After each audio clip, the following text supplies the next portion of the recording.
Yeah. Perfect. Okay. Cool. I think we are live.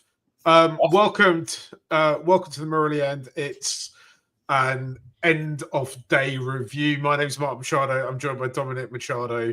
I've not been cutting onions. Those are actual tears that you can probably still see dried up around my eyes. What a horrendous day to be a Sri Lanka fan. Dominic, yesterday I woke up and I was full of hope and expectation. The day was curtailed, so we didn't do a daily because it kind of felt like there wasn't really much to talk about. Sri Lanka were 80 for, South Africa were 80 for 5 at the end of the day. It felt Sri Lanka had done quite well. This morning, the day started quite well for Sri Lanka. They picked up those 5 wickets, probably for slightly more runs than they needed to. Then we came into bat, and oh my gosh, like just absolute new levels of hell were historically, right? Like I think you're totally right. It's our lowest score in Test cricket before this was 71 all out, and now we have a nice newly christened score of 42 all out. If you're watching on YouTube, then leave us your comments, get involved. We love to hear from you. We're kind of committed to dailies before realizing how bleak it might end up being. I mean, Marco Jansen, like what? Like I was just sitting there going, this can't be real. Like when we were one down, I was like, fine, we often lose someone early. Maybe we haven't talked about Dimmoth not really scoring many runs, being particularly in the runs in the last kind of 6 months or so that much. And maybe we should have. Okay, Patton's gone. Sometimes you either get him out or he scores runs, right? We know that. And then it was when Chandy and Angelo went, I was like, oh no. Yeah. And then, even then I was still hopeful. I thought, okay, maybe Kamindu is going to play a good knock here. But I think one of the things that they'll really regret is that there were a couple really brilliant deliveries. Like I think the one that got Dimmoth was a really good ball. The one that got Chandy obviously was an amazing delivery, and the one that got Kusal Mendes was amazing. But the others kind of got out like wafting 5th, 6th, 7th stump lines where they didn't really need to. And it didn't look like they were ready to play, because if they hadn't played an away test in seeming conditions in a year, you could say, okay, I understand that. But they've been there for 2 weeks, right? And they played in England. So they're kind of, their techniques at least should be somewhat adjusted to this. Reasonably recently as well, right? It wasn't like they went to England 18 months ago. 4 months ago, right? Yeah. I just can't fathom what was going on. Sometimes, I mean, we've seen this with the white ball team. We saw against in that game you were at in the first opening game of the World Cup against South Africa. Against South Africa again. Oh gosh, I didn't even realise that. I'd kind of blanked that whole game out where it's like you lose one, you lose a second one, you lose a third one, you lose a fourth one. And we've talked extensively when Sri Lanka collapsing, it like you just want somebody to try and drop anchor. I think DDS was trying to get into that position, and he played. And then he played a shot. He played a big shot and got out. Right, that was the And watching South Africa bat, obviously less pressure on them, but it doesn't look a terrible pitch. It doesn't look a 42 all out pitch, right? Yeah.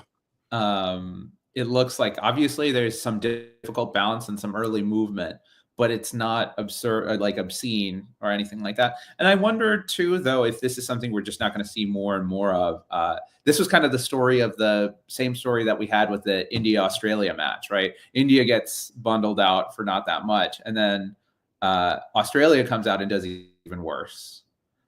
So like, I wonder too, like the skill of the bowlers is very high. So any help that they get. And I thought the South African bowlers were very, very good. I thought our bowlers were very, very good today as well. And we just were not up for the fight. Arzan's just written in, I think the drop catch and the no ball costed us. I mean, Arzan, like, I kind of agree if we got skittled out for like 120, 130. But the fact we didn't even get to their 50, I mean, yeah, I suppose you could argue that, you know, if they'd got them out for under 150 or around the 100 mark, then this doesn't look that bad a score. But I mean, and also, I mean, some of the South African bowling was incredible today. It was great. Let's not take anything away from that. But we can't sit there gloating about having a top order which all has averages over 40, and then sit here and as a team, like after an innings, they've got over 40, not be absolutely gutted, A, about the way the performance is, and B, not be like, come on, lads, you should do slightly better. Yeah. You've got a better game in you than that. We've got all the experience. We're much more experienced than they are. I just don't understand why somebody didn't just go, right, I'm just going to sit this out. I'm just going to do the Pujara, do the Marnus getting 2 runs of 50 balls. Yeah. Those 2 runs would be hugely valuable. Would be added. Yeah. 5% of our total, right? But I think what's interesting is they've been there. A lot of them have been there for 2 weeks, and they just seem totally incapable of dealing with the extra bounce, right? And obviously it's uncomfortable, but it didn't seem like there was any method, right? You didn't see people moving down the wicket and saying, okay, I'm going to play out of my crease to handle a little bit of extra bounce to negate the movement. And it just seemed like they weren't ready to troubleshoot. And one of the things we had talked about, I think the last podcast, was concerns about showing up that first match and really performing. And I agree, the drops catch and then drop catches this afternoon were costly. I think that's something, if they want to be a good test team, they can't give players chances, right? Because Bavuma was the one who made the difference and was able to kind of extend the tail a little bit. And then I think it's just totally demoralizing to go from, 9 for 3. You're like, okay, come on, just get to 100, make it a match, give your bowlers a little bit of rest so that they have some time to go after it. But they couldn't do that. And as you said, Mark, this is a much ballyhoo top order, right? And we were bigging them up, and they looked totally unready to play. And I was thinking, I had a positive thought when I think Potham did hit that straight drive early on and it went for 3. I was like, okay, he looks in good touch. Maybe this is going to be the day that we turn it around. But then it followed. And even someone like Janssen, there were a lot of good deliveries, but there are also a lot of balls that were just fending outside the off stump that really should not be fended at. The only guy who looked reasonably comfortable was Kamindu. Yeah. And I thought after Kamindu, the only other person who was managed to kind of get anything out of them looked like Kamara, even though he was just kind of closing his eyes and swishing his bat about. Yeah. But it kind of worked for a few runs. Yeah. The 2 thoughts I had is that we hit the nuclear button today and we went full Bangladesh, and we never should go full Bangladesh. Mark, you saw the stat, right, where the previous lowest score at Durban was 53 runs by Bangladesh, and hey, at least we did them one better. Yeah, I know. Part of Sanad's plan was to make sure that Bangladesh had no records at all. So, like, that was executed in our first innings. So, we're breaking records in some ways, just not the kind of records we want. The other thing I thought was, we should have brought Dilshan Madhushankar, right? We should have got him ready for this, because tall, bouncy, left armour, that's what did us for today. I mean, and I thought Vishal was good, though, right? Yeah, I thought I thought he was good. I don't think, I think they bowled pretty well. I think there were some times where they kind of lost the plot. Shout out to Prabhat Jayasuriya. I thought he came in and played a kind of key role today. Fastest ever Sri Lankan to 100 wickets, test wickets, and second fastest all time. He's obviously become a phenomenon. I do feel for the bowlers more than anyone else, right? Because they've had they've toiled yesterday morning and then toil this morning, and then before they know it, they're batting, and then they're bowling all over again, right? It wasn't. We didn't even make 20 overs. Like, What is this? 83 balls, 80. That's pathetic. Yeah, my personality is split over this, right? Because I kind of want to laugh about it and have a joke and be like, look, what we know is that there's talent in this side.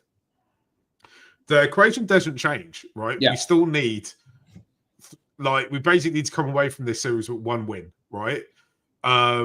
There's kind of two things that are worth noting as well, is that we're at the end of day 2. There is time, anything can happen. You don't lose a test from one bad innings, but you can put yourself in a really difficult position to bring it back. You lose your test for 2 bad innings, right? I'm not saying we're going to win it, but I'm saying that, look, we're Sri Lanka fans, man. Miracles, miracles haunt us. Hey, this last 5 years ago, right? We saw a miracle in this not exact position, but very similar position from KJP. I'm sure calls are put into KJP this morning as that batting collapse was going on.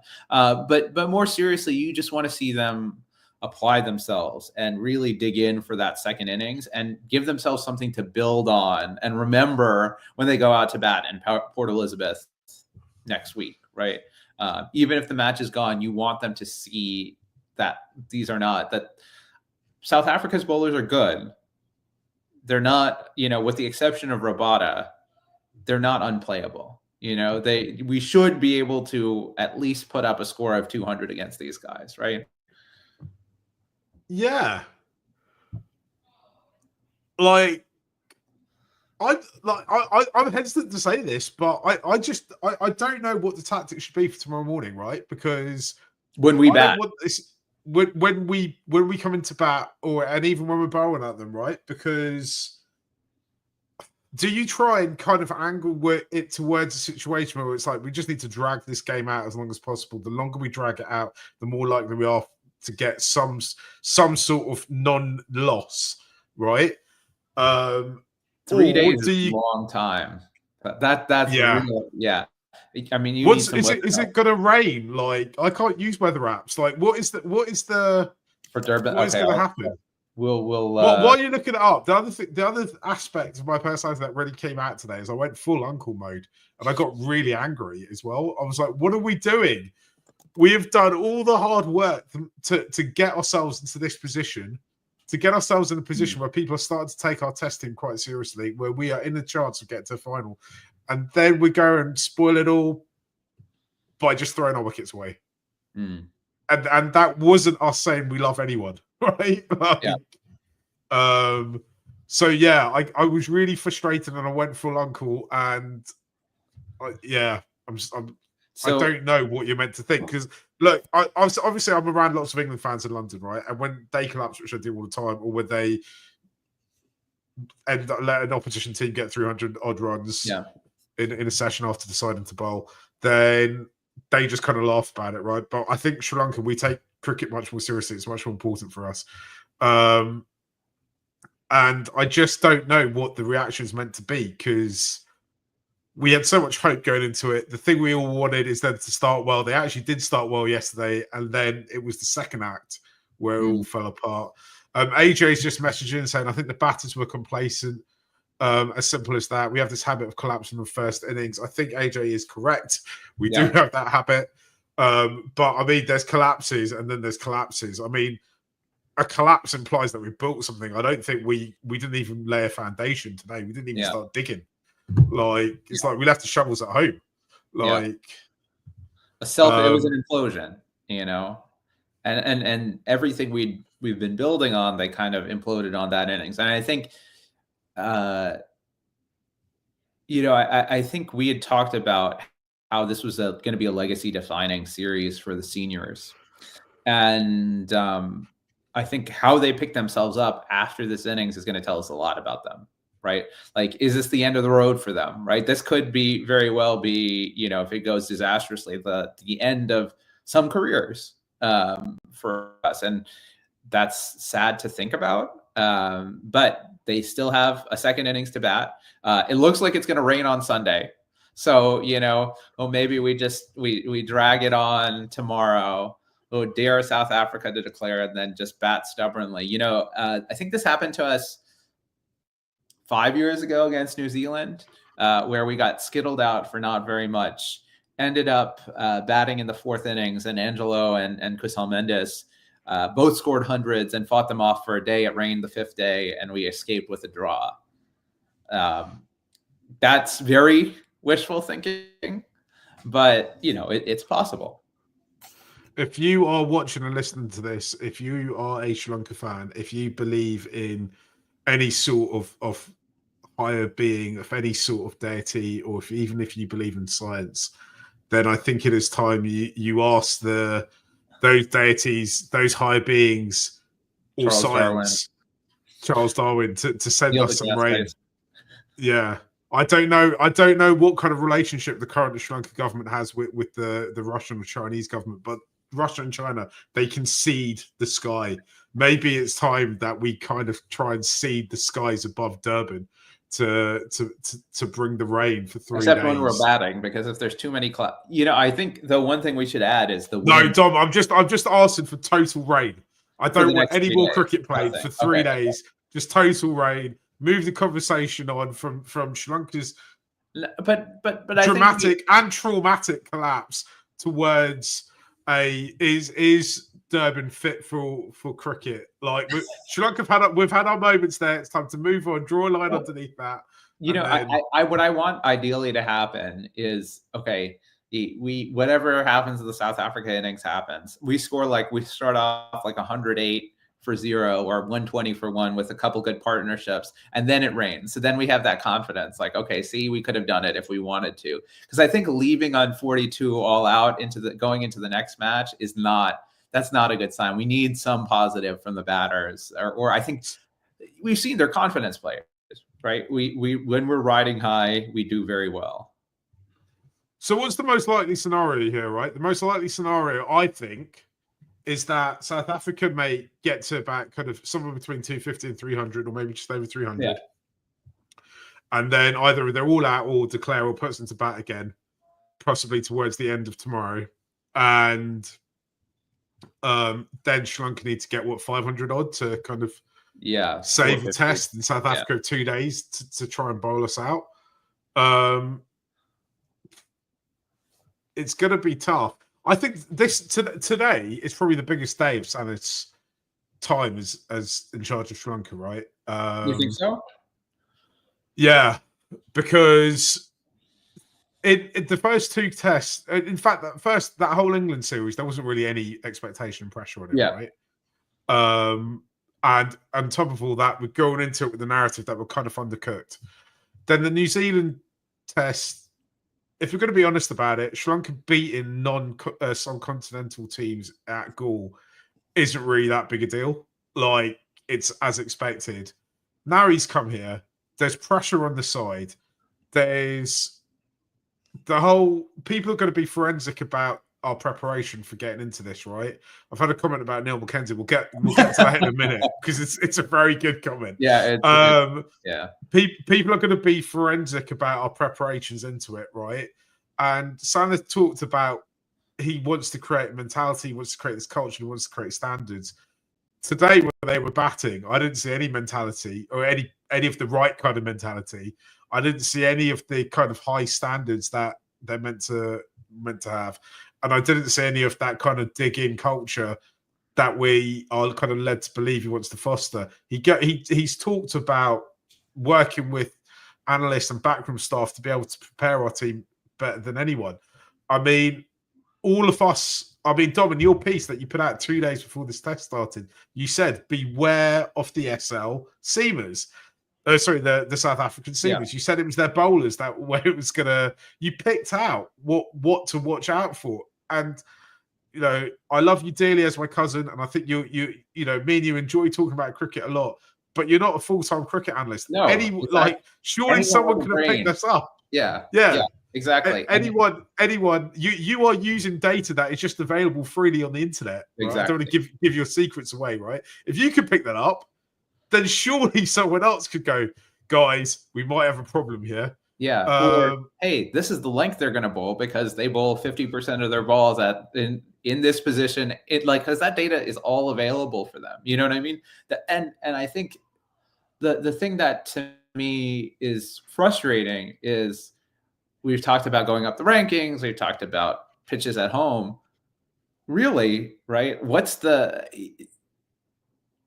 how prepared are they for this, right? Like you're playing, like if you're Patham and Kusal and Kamindu, you were playing a week ago on a slow low turner, and now all of a sudden, like a ball that bounces and might hit you below the knee roll is hitting you up in the chest. The amount of I just don't know what to say. I just don't know what to say. I'm sorry. I'm meant to be the whole part of this is that I come on and we talk to you. It's meant to be some sort of therapy. We're meant to say things to make you feel better. Like in terms of cricket, I don't know what to say. I'm going to the opening of a donut shop in London in a couple of hours' time, and I'm fully going to embrace it. Don't at this point, I'm going to be stuffing those donuts into my face and just thinking, do you know what? Maybe type 2 might be better than supporting this rabble. It just seems like yet again this angry. Usually, I know. Sri Lanka they've done it again though. We've seen this at the last 3 white ball tournaments. Right. It's a repeated mistake. You get yourself into a good position. You get yourself in a position where we think, guys, right, we can go on and we can do something here. And the very first hurdle, you fall down on. You lose against South Africa. You trip in going into the first hurdle. That's what this is like, right? You trip, the hurdle falls, and getting back up the hurdle, you somehow manage to pick the hurdle up and it smacks you in the head again. Oh man. And I wonder, like, what does it say that all these first matches go like this, right? What does it say about the mentality of the team, the way that they're preparing? Because I think, in fact, you would say they're able to get back up and fix it after that. So that tells you that there's something wrong with what they're doing in the lead up, right? And interestingly, I feel like that's the part where coaching is most involved, in the lead up. When the players see what it's like and then they can make adjustments based on feel, well, it works out. But it's how are they ready, and I think it's a testament to our players that they're able to get back up again. But how do you show up day one and not put yourself in the back? And this is what happened at the beginning of the World Test Championship, right? Against Pakistan. We immediately came and put ourselves on the back foot. And we've recovered, but if you keep putting yourself on the back foot enough, right, it's not gonna go well for you. Yeah, there's only so many punches you could absorb when you're on your back foot, right? Should we look at some of these comments? AJ, who was talking about complaints and batters earlier, said, "Sorry lads, can't see us getting out of this one. Use a free speaker." I don't know what that means, but I'll have a free speaker. I said Neil McKenzie needs to refund the money he got from being consultant coach for the SL team after this batting performance. Do you know what would be really interesting, right? When you at the end of every day's play, they've got to put someone up for the press conference. After today, I'm really interested to see who they put up. Who are they sending up there? Yeah, during the England series, it was typically someone non-Sri Lankan who was involved in the side. So either the batting coach, who was Ian Bell, or the bowling coach, Akim Javid, was having a go. Jason has just written, we just gifted wickets apart from Chandimal. Jason, that's why people love to go to Sri Lanka, because we're the most hospitable people in the world. we're traveling around with our hospitality now. Right. We're really making a name for ourselves. I don't know what some of those boys were thinking. Like, right. do you know I say all this, right? And obviously I'm angry, and that's kind of all right, because like I watch sport in general because it's easier to funnel my emotions through the medium of sport than it is to actually feel them, right? And whatever emotion I'm feeling and we are feeling as fans, then the players will be feeling it as well, right? They are by far and away their own biggest critics. They won't be sitting there happy about what's happened today. Let's not pretend that that they will be. They'll be as gutted as all of us. Yes, some of them gave their wickets away in a brainless fashion, but they didn't intend to do that, right? Is there any hope, Dom? Am I stupid and trying to cling on to something beyond rain dances? My hope is that they bet well enough in the second innings to give themselves some confidence for the next match, right? Because as you said, the equation is still the same: win one of these two matches, right, and move on, right? So chalk up that first day as that's the mess up. Now get your technique in order. Don't make stupid decisions and play better in the next 3 innings that you're going to play. I think the other thing that was stuck out to me, and this is a small point of difference, right? The way that we batted, it wouldn't have mattered, but the tail, right? The different, like where you have, Leon Mulder, you have Marco Janssen, like a lot of capable batters, and Gisa Rabada, who's not a bad batter at all, coming in at 11.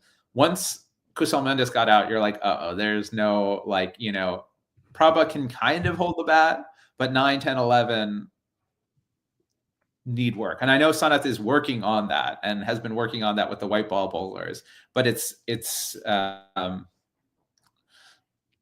something that they need to continue to work on. And just like if you can squeeze 10, 15 runs, that can be so valuable in a low scoring game, right? Because if South Africa's tailenders weren't able to bat, it would have been 120 or 130 all out.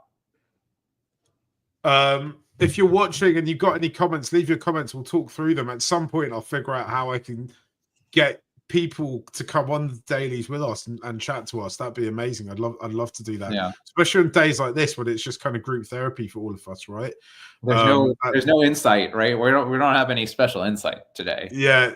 Dom, I want to know if you were a coach of the Sri Lanka side or one of the senior players, what would the message be from you today as they get back in the coach and head back to the hotel, go and have dinner together and kind of relax tonight? What is your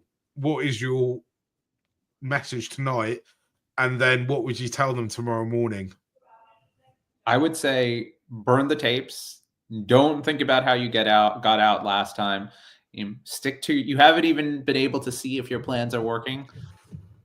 Stick through, play hard, and just do your best. Play your best day of cricket tomorrow. That's all you can tell them, right? Play your absolute best day of cricket tomorrow. Whatever happens, regardless of the result, that's what you want to do. You want to put your best foot forward. Don't think about what's on the scoreboard. There's 3 days left. There's a lot of time left in this test, right? If we're putting our rose-colored glasses on, okay, we're putting on our rose-colored glasses. Tomorrow morning, Sri Lanka run through South Africa's batting lineup for 50 runs. They're chasing 300, and the pitch, it's sunny outside, so the pitch gets a little easier to bat on. And you grind it out, and you score runs in the 4th inning. You never know what's going to happen. Those things can all happen. Is it likely? Absolutely not. But I think you have to tell them, forget about what happened today. Go out and play your best game of cricket tomorrow. Because even in the field today, they looked lackluster, or this afternoon. There were a couple drops off of Markram and Mulder that they should have caught. And I think you just have to tell them, forget about it. Make tomorrow the best day you can. Be focused on that. Do that and prepare yourself for the best possible outcome that could happen, right? Whether it's going to happen or not, doesn't matter. We can take those learnings into the next match. I'll go through some of the comments. The Hindu said, so disappointed, man. My weekend is ruined already. I mean, yeah. Chanko said, how does such an experienced battle lineup allow this to happen? We kind of talked about this already. And our answer is, we don't know. We don't get it. I don't understand it. I do not get what was going on out there today. It's so frustrating. I'll reiterate some of the points you already made. I was particularly angry about the fact it's happened. I also just do not understand why somebody, Angelo, Chandy, DDS, somebody didn't just go, right, just don't get me out. I'm just staying here. Yeah. I am just sticking about. Just stick about. You can't, I mean, that must be, if you looked at that ball after our innings, you would have probably never ever seen a ball in such good nick after. If we batted again against that ball, it would have been like it would have been still swinging around. Yeah. I do not understand. I cannot fathom what was going on, why that collapse was meant to happen, why somebody didn't run out and just, as somebody walked up to the crease before Pramath gets there. It should have been just stick about. Like, don't swipe at anything. Just stick about. Just stick about. Just stick about. Just stick about. And use your leaves. I think that's another basic thing. A leave is a plenty good shot. Especially because I think some of these balls aren't even gonna, like, even if you get hit on the pads, they're going over the stumps because of the extra bounce, right? Yeah. So the leave should be an option. If you feel uncomfortable in that corridor, leave the ball, right? And force them to bowl fuller to try to get you out, and that's when you score your runs, right? Like, if you're fending at balls that are, sort of back of the length that aren't even going to hit the stumps, you're giving them another mode of dismissal that they don't have, right? Nothing bad is going to happen if you don't touch that ball. I was when I watched the Chandimal dismissal, I was like, blimey, that's an absolutely incredible ball. And then I thought Patton kind of got unlucky, and then I just started to edge away into the abyss of anger as each ball fell. Azran has written something quite positive, which I do kind of like. India won after all out for 36. Maybe we can pull it to they should be positive. I kind of think this is true. I think that there is time to win it if they can manage it. I think that India side was really good at managing time. Pujara, I think, at one point went like 80 or 90 balls. He batted like 1,000 balls in that test series. Like, it was ridiculous. And I just wonder, we don't have a kind of Pujara quite figure. I know everyone's suddenly talking about Pujara, even when it comes to the current India side, right? But that's what we needed today. We kind of don't have somebody like that. But in the past, when we've had people like that, we've kind of got a bit frustrated with them. So, that's what I've got to say. Dom, I think we should kind of leave it there. Unless anyone's got any comments that they want to get in now, and say your piece. If not, we'll be back again tomorrow. If you haven't done so, if you're just finding us, sorry, I just dropped something. With the Murali End, we talk about Sri Lankan cricket. Please hit the subscribe, hit the follow. And for those who are new to the channel, Dominic is my cousin, and he is in the US and I'm in the UK. We have a newsletter, we have a WhatsApp channel, we have all the good stuff. Make sure you're kind of subscribed to all of that and come and find us. We also run 2 other shows. One's called The Big Bag, which is all about franchise cricket. It's only 2 episodes in. And the other one is called Kumbhalay Corner, which is about Indian cricket. And we're not on it. There's proper India fans on that. Sachin's just written, just imagine what might happen if they give us a green pitch. Oh, man. Yeah. Let's hope that. The thing, Dom, you said what you would say, and I would say kind of similar things. I'd be like, right, guys, we've found our flaw, right? It never gets any worse than that. We just never let that happen ever again, or until the next time we play a match of some sort of importance. So, kind of, in a way, we should be kind of thinking, right, that's as bad as it can get. Onwards and upwards from there. Just don't repeat it. Right. That's right. I mean, it's quite literally as bad as our batting has ever been in a test match. Yeah. Dom, should we leave it there? Let's wrap it up. I've got to go and find my way to a new donut shop that's open in London today to drown my anger in Nutella. But we'll be back probably about the same time tomorrow. See you all later. Bye.